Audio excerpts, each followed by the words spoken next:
Hey guys, Chad here. In today's lesson, we're going to learn how to create a scrolling background. To get started, you'll need to create a background. And I already created this background in a previous tutorial, so if you need help on creating a background or don't know how, please refer back to that tutorial and that should get you started.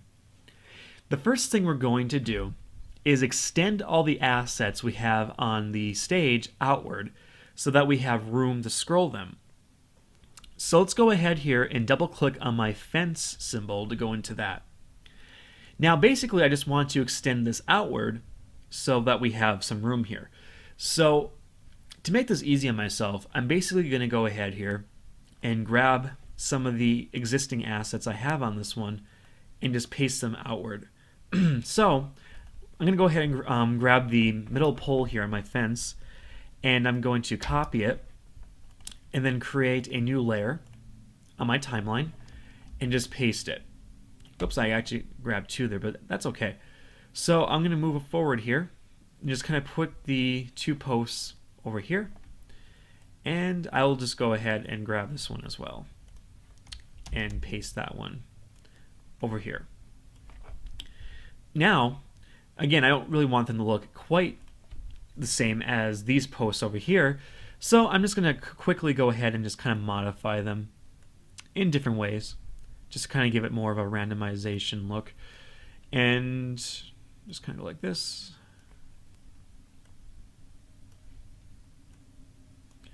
And we'll just go like this. Okay. We're going to do the same thing now with the horizontal posts. Just grab this top one and I will bring it over here, and I'll put it maybe down here just to kind of give it a bit of a different feel, and I'll extend it kind of outward like that so it touches the other posts, and I'll just kind of bring it up like this so it looks like it's connecting. Try that one more time. There we go.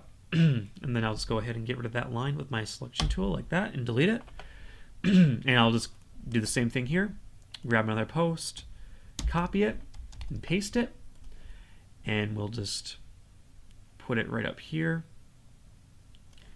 and extend it outward and have it match, or close to match at least, and delete the line. And just we'll do that one more time now, and I'll just use the same post actually, and this time I'll just go ahead and go to modify transform and flip it vertically just to give it a bit more variety. And again, just connect it and extend it outward. Let's go ahead, go like that, delete that, and there you go. Looks like we have our fence completed. Okay, so now we have extended the fence out, and we're going to do the same thing now for all the other assets, save for the tree and the sky. So let's come down here to our road symbol and just double click on that and go into that. And here, this is a little bit easier. I'm simply going to go ahead and click the road layer itself and make sure that whole thing is selected. And with my free transform tool, I'm going to again extend it outward to about where the fence is, maybe even a little more like that. And we have a bunch of little gravel texture thingies going on here, so we can also just take our eyedropper tool and select that so we get the way the line looks and the width and all that. And just going to come in here then and just apply some more of that.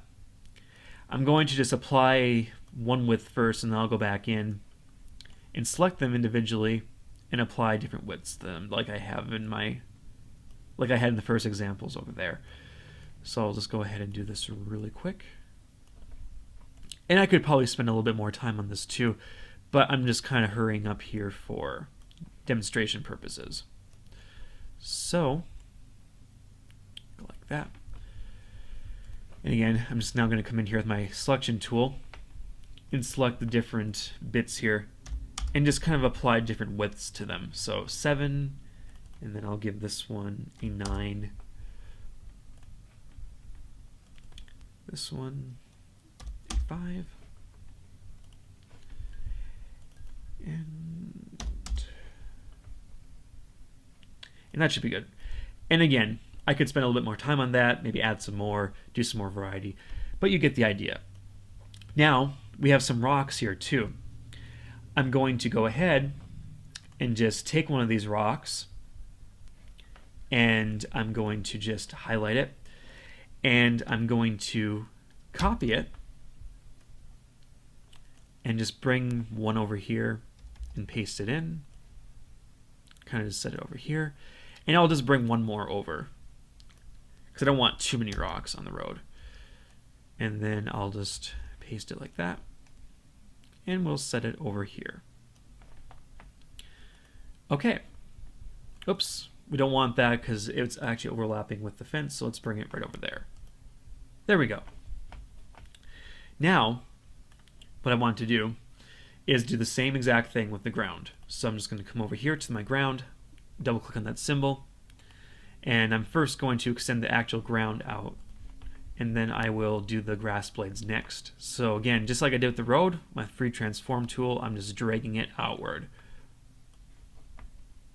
to about right there.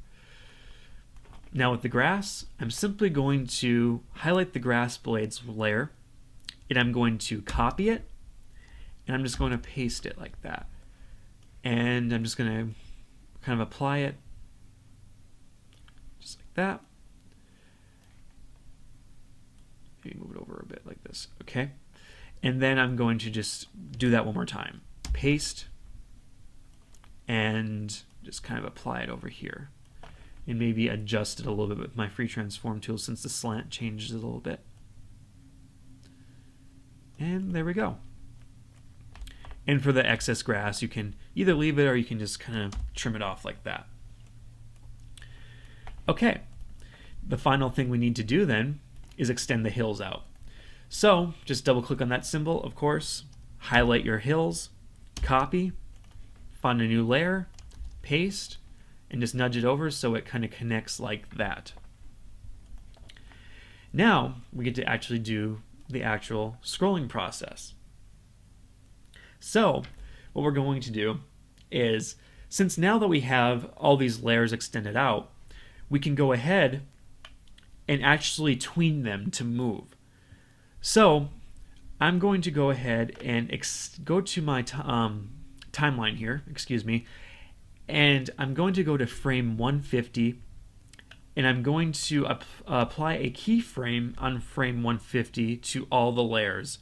So on my top layer, select frame 150, hold and shift, come down to the bottom layer, right click, insert keyframe. Now at frame 150, I'm going to click my road, and I'm going to just click and drag it like this as far as you want to go, and I'll just kind of go right about there. We're going to do the same thing now with the fence.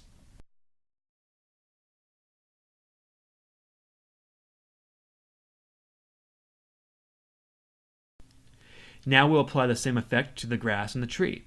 So I'm going to just click the tree, hold and shift, and then click the ground. And again, I'm just going to move it forward like this. Now, I'm not going to move it as much as the fence or the road because, again, it's in the background and it's not going to appear to move as much compared to the stuff that's in the foreground. And finally, we have the hills. And those aren't going to move that much at all because, again, they're way out in the background. So we'll probably move them just a little bit like that. So now we'll come back here to our first frame here for each layer, and we're going to apply a classic or motion tween. So I'll just right click frame 1 on my road layer and create a classic tween. For the fence, do the same thing. Tree, grass, and hills. So I'll just go like that. So now when we hit enter, we can kind of see the scrolling effect coming into play. And again, you can kind of tell, but what I mean by now by the fact that you have things move slower in the background, it kind of gives it more of a 3D effect, in fact, kind of gives it some more depth. But anyway, the final thing we need to do now is add our character into this scene and have him walk. So I'm going to just create a new layer for our character and name that character. And then I'm just going to go over here to my library because I already have him in here actually. And I'm just going to drag him right onto that layer. And I'm going to flip him because he should be actually walking the other way based on the scrolling. So let's go ahead and go like that. And we'll just kind of nudge him to the center like this. Maybe shrink him a little bit with our free transform tool. Kind of go like that. Now if we go to Control, Test Movie, we can see this play out. And there you go. Now obviously, if you extend the frames on your timeline out more, the background's going to move slower, or depending on how far you move it and all that stuff. So you can adjust that depending on how fast your character is moving and all those elements. But that is how you do it. Anyway, I hope you guys found this helpful, and I will see you guys next time.